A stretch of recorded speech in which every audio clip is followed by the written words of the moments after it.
शक्ति से शांति जग में लानी है। शांति की शक्ति से शांति जग में लानी है।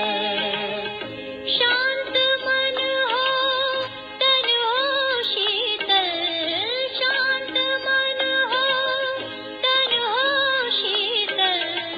ऐसी दुनिया बनानी है। शांति की शक्ति से शांति जग में लानी है। शांति की शक्ति से। ये 11 दिसंबर का अंतरिक क्लास है। कल पहली करनी थी शौकत जी। तो जब वह समाचार आपसे जाएंगे तो फिर भी जाएंगे। हाँ ऐसा ही था, ऐसे ही बहुत बड़ा था। ऐसे सब कुछ समझते हुए भी अपना ऊंचे पद प्राप्त करने के लिए पुरुषार्थ चलता है। और पुरुषार्थ की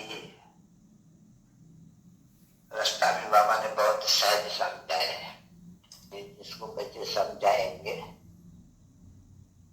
जो अच्छे अच्छे होंगे, जिन्होंने अच्छा पद पाया है कल पहले भी। जैसे तुम कहते हो अनन्य, या ऐसी कोई अच्छी बातें सुनते हैं तो बोलते हैं करे मेरा तो आंखें ही खुल गई है। ऐसे कहते हैं बच्चे, मेरे तो कबाटे ही खुल गए हैं। तो ये भी ऐसे ही है। ऐसे तो कभी स्कूल में भी याद नहीं था कि ऐसी कोई नॉलेज मिलेगी। वहां बाप आएंगे और बैठ करके हमको इतना लायक बनेंगे। कभी कोई को सपने में भी मालूम नहीं कि हम कोई विश्व के मालिक बनेंगे। और अभी बच्चे जानते हैं कि हम विश्व के मालिक बनेंगे तो खुशी होनी चाहिए बच्चे। तभी बाप कहते हैं कि वो कहो वो क्या नहीं पाते। योगी बनो ज्ञानी बनो, योगी जीवन है प्यारा। योगी बनो ज्ञानी बनो, योगी जीवन है प्यारा। काम क्रोध मद लोभ मोह वश आज है सब मोहताज। योग लगा कर पाप मिटा ले, स्वर्ग सजा ले तू आज।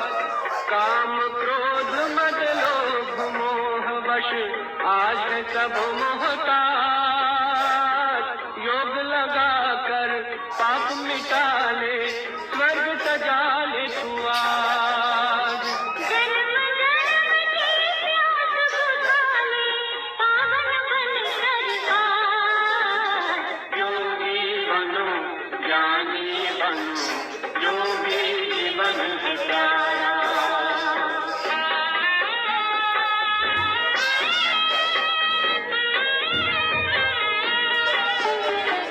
संगम युग में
यही ज्ञान का सार। योगी बनो ज्ञानी बनो, योगी जीवन है प्यारा, योगी जीवन है प्यारा, योगी जीवन है प्यारा। ये रंगीन अखबार निकल दिया है कलर, ये बॉम्बे में, हाँ इलस्ट्रेटेड वीकली, उनमें भी होना चाहिए। उनसे मिल करके समझाए करके एक फैसले कर करके एक पेज ले लेंगे और 500-700 रुपया खर्चा हो तो कोई हर्जा नहीं है। 4-5 हजार खर्चा होंगे एडवर्टाइजमेंट पे, तो बुरा तो पड़ेंगे ना। बड़ा ऐसे मुख्य बात है, एक तो ये पत्र पावन गंगा नहीं है या नदियाँ नहीं है, सागर से निकली हुई, तो ज्ञान सागर से निकली हुई ज्ञान की मेन है गंगाएं। और बाबा तो समझते हैं कि ये त्रिमूर्ति और गोला है, गोला में भी बड़ा अच्छा ज्ञान है। संगम युग पर खड़ा रहने से और समझाने से खुशी होती है, सुनने वाले भी खुश होते हैं। परंतु अगर पहले में इनको मालूम हो कि ये इनको ज्ञान है, खुद परमात्मा आदि से करा रहे हैं, जब ये निश्चय होवे, और निश्चय होवे पक्का है भी बहुत सहज। अभी तुम बच्चों को जब ये ज्ञान मिला हुआ है तो तुम समझते पता नहीं क्यों, ये तो परिचित बात है, ये समझने में क्या है। जब इनको समझाए जाते हैं कि वो वेद का बाप है और भारत में ही आते हैं, और जरूर वेद का बाप वो आते हैं, आए हैं, जरूर दुनिया को बदल करने के, तो क्या आकर करेंगे बाप, कुछ तो आए करके पाठ बजाएंगे नहीं, तो वो जितना ऊंचे से ऊंचे, इतना ऊंचे से ऊंचे पाठ हो जाते हैं। उनका पाठ है ही ईश्वर की स्थापना करने, तो ये तो समझा सकते हैं कि बाबा का पाठ प्रेस यहाँ है, आया है, तो आके ईश्वर की स्थापना किया, तो था उनका। अभी 84 जन्म के बाद में अभी वो नहीं है, तो प्रेस स्थापना हो रही है। और जो पठन बन गए हैं तपो प्रधान, उनके लिए तो सहज बात है ये बिल्कुल, की आत्मा तपो प्रधान बनी है, ये समझाना पड़ता है अच्छी तरह से। और आत्मा को ही सतो प्रधान बनना है। अभी सतो प्रधान तो नहीं है क्योंकि सत्युग नहीं है, अभी तमो प्रधान है क्योंकि कलयुग है। अभी तमो प्रधान से सतो प्रधान के लिए ये तो सहज रास्ता बताते नहीं।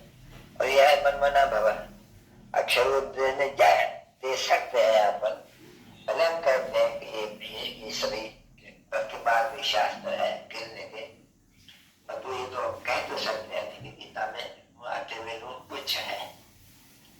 अब ऐसे नहीं कि शास्त्र नहीं है, सभी शास्त्र भक्ति मार्ग में, तो उस पर खड़ा होकर करके और उनकी देखने में आती है, बच्चों की समझाए जाते हैं, तो कुछ में आते हैं, कुछ रोमांच खड़ी होती है या इंटरेस्ट से सुनते हैं। वो सुनाया था ये लखनऊ वाली चिट्ठी, ये जो गवर्नर से मिले हैं 10 मिनट, तो 2-3 दफा मिले हैं, 2-3 दफा इनको समझाया है, और तो समझते ऐसे दर्शन ऐसे बैठ करके करते हैं जैसे बाबा कहते हैं नहीं, कोई तरफ में किसका ख्याल हो और कोई से बात करते हो तो क्या समझेगा। तो ये अक्सर करके ये गवर्नर वगैरह जो भी इनके पास आते हैं तो सुनते हैं, और बदले ध्यान पर तो दूसरे से मुलाकात करने कोई आने वाला कोई फलाना है और वो भी सुनते हैं, तो क्या सुनेंगे। इसका आगे प्रश्न पूछेंगे और अपने टाइम पूरा उठ के खड़ा होगी, जैसे कि थे ही नहीं, सुनते ही नहीं थे। ऐसे वो खुद भी लिखती है, ऐसे सुनते हैं जैसे कि काम बाहर में बुद्धि का, तो है तो सही ना बरोबर। बुद्धि का योग कोई और तरफ यहाँ बैठते हैं, सुनते हैं और बात करते हैं, क्वेश्चन पूछ रहते हैं, और तो बुद्धि पर कोई और जगह में आने वाले हैं, कोई से मुलाकात करनी है तो याद करें ना, तो हमारे पास में तो आने वाला है सत्य, तो हम लोग को भी सत्य ही अपना ध्यान चाहिए कैसे जाएंगे, और दूसरा पहले बात करते हैं, कुछ तो होता तो है, तो तुम बच्चों को भी ऐसे ही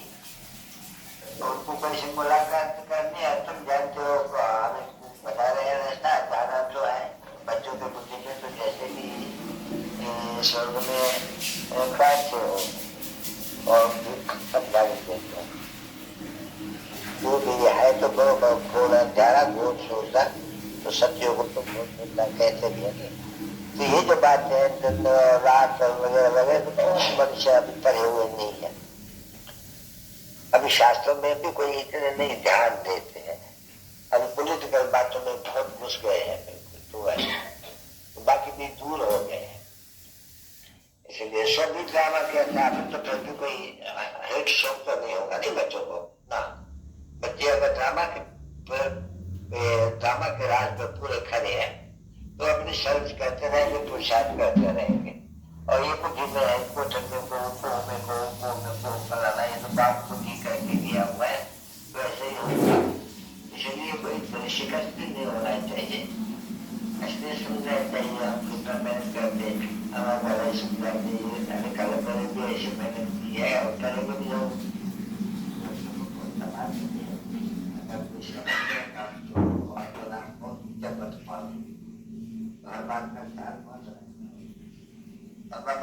बातों के इशारे में सब जाते हैं।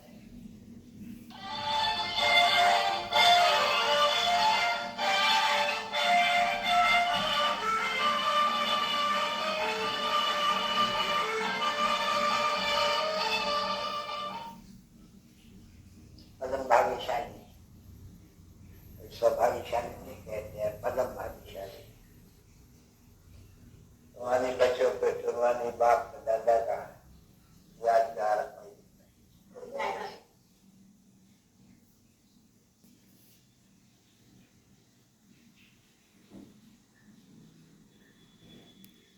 Om Shanti.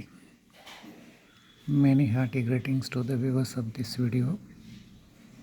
I am Tulsiram from Pune. You just heard about Padam Bhagyashali, lucky बच्चे। पदम भाग्यशाली क्यों और भाग्यशाली क्यों? भाग्यशाली अर्थात स्वर्ग में आने वाले और पदम भाग्यशाली जो राजा महाराजा बनने वाले, अर्थात संगम युग के हर संकल्प में, संकल्प रूपी कदम में ज्ञान रत्नों के पदम जमा करने वाले। ये मैंने समझा, आप भी समझ लीजिए, सोच लीजिए, जान लीजिए। भगवान को धन्यवाद देते, ब्रह्मा पिता को भी धन्यवाद देते, संगम युग को धन्यवाद देते। इसका मौज आनंद जितना हो सके लूटते चले, लुटाते चले। ओम शांति, ओम शांति।